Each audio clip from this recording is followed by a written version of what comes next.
Welcome to Just Another Hat.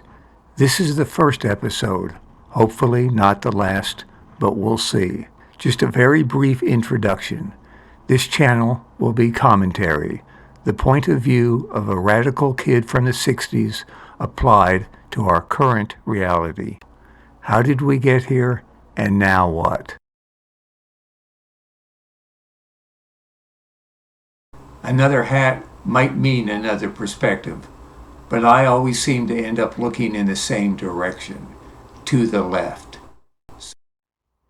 I'm not really sure how to make this first episode not sound like a boring history lesson, because that's kind of what it is, so I'm afraid the entertainment value is pretty thin here. When I actually get to real current events, I can let some sarcasm and humor fly, because the current crew in charge both in and out of office deserve all the criticism we can pile on them. But this episode, not so much. We just gotta wade through this quickly, so here goes. We, meaning we on the left, thought we had most of these major issues on the run in the 70s, or as the 70s began. The war, environmental stuff, civil rights, gay rights, women's rights, equality, equity, and on and on. But big money fought back, and here we are. Here's what I want to do with this channel. Once the history look back is done, there will be heavy emphasis on current events, meaning the bizarre BS we are witnessing right now, here and abroad. It's all connected, but in order to get there, I have to show how we got here. All in my opinion, of course. This is just my perspective as an old guy who's been around long enough to witness a lot. So let's get on with it.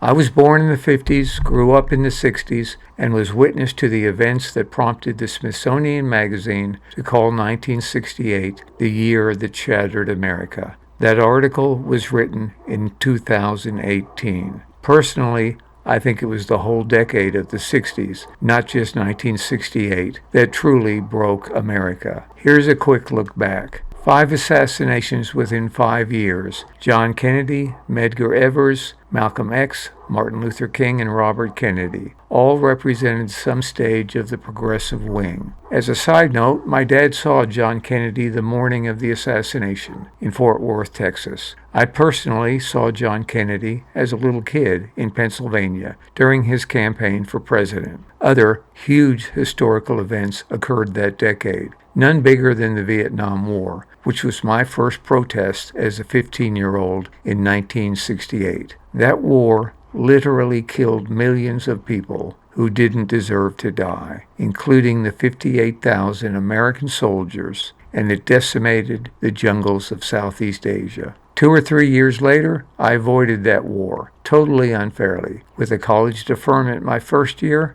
it was all BS. Then deferments ended, but I had a high draft number the next year. At least I didn't claim bone spurs like our current president did. Shortly thereafter, the draft shut down. The civil rights movement was the shining star in LBJ's administration in the 60s, along with Medicare, Medicaid, and the Great Society, his version of the New Deal. Those highlights were the complete opposite of the debacle in Vietnam, which caused him to opt out in 1968. So we got Nixon. But even Johnson's good acts had political consequences that linger today. Because after all, this is America. The South turned from solidly Democratic to solidly Republican. Political white flight took hold. So lifelong, even generational Democrats were so outraged by civil rights, they fled the party as Republicans cheered. And yeah, the far right took advantage. As always, the racist and effective Southern strategy had emerged and remains in place. The Cuban Missile Crisis, the Bay of Pigs, the murder of 3 civil rights workers by the KKK. Why were they slaughtered? Because they backed civil rights. The shooting of James Meredith in the mid-60s. He was the black student on a solo march from Memphis, Tennessee to Jackson, Mississippi. Luckily, he survived. By the way, he was the student who led the way to integrate the University of Mississippi in the early 60s. I believe he's still alive today at age 91. Large riots were common across the U.S., both for civil rights as well as other political movements, including the riots outside the Democratic Convention in 1968. They were met by brutal crackdowns by the cops in Chicago. Almost all institutions were under attack, and in almost all cases, rightly so. We really thought we were winning on the left, but really, we were not. Nixon's election in 1968 fanned the flames of anger even more. Love it or leave it bumper stickers became the sneering phrase of the early 70s of the right wing as American soldiers came home in boxes. Really brilliant stuff there. The peace symbol was everywhere on the left by the late 60s.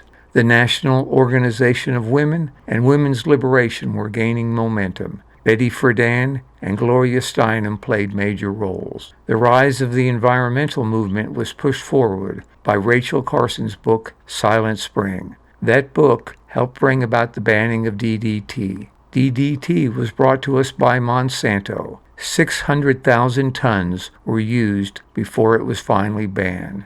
Oh yeah, Monsanto also brought us Agent Orange, the defoliant used in Vietnam. Years later, the Environmental Protection Agency was formed, and we had our first Earth Day in 1970 that attracted some 20 million people. 1 out of 10 Americans participated in either demonstrations, rallies, lectures, or marches across the country. So if you think we were not aware back then, think again. We knew things were totally screwed up and going to get much worse. By now, big business, meaning elite money, were in a frenzy. I mean, their prior schemes of raking in dough at the expense of all of the rest of us was under attack. How dare we question the old American, tried and true way to riches? Capitalism run amok. The gay rights movement gained strength, in part due to the Stonewall riots in New York City, after a police raid on that bar of the same name.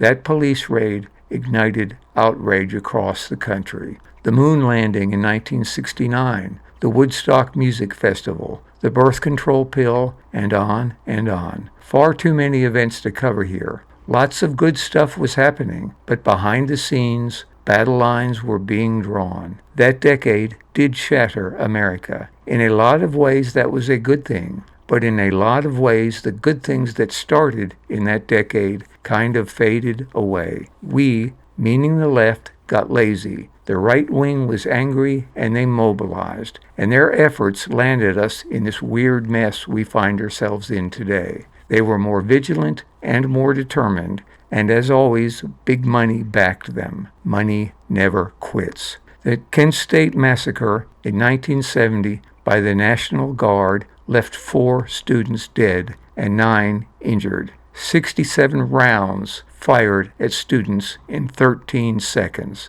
That event was a wake-up call for both sides. Shortly thereafter, in 1971, the Powell Memorandum emerged, backed, of course, by big business and chambers of commerce across the country. Out of all the events mentioned here, the least understood is probably the Powell Memorandum, written by Lewis Powell in the early 70s. Before his Supreme Court tenure. By the way, he made a name for himself as a lawyer and advocate for Philip Morris Tobacco. Yep, he was on the board of directors. You can find lots of links to Project 25 from that memo. Anyway, Powell saw what was happening. He knew the emergence of the left was at hand. His right-wing memo, that may have seemed tame on the surface, had lasting effects that have proved devastating to progressive causes. The ramifications from that single paper have been so widespread and misunderstood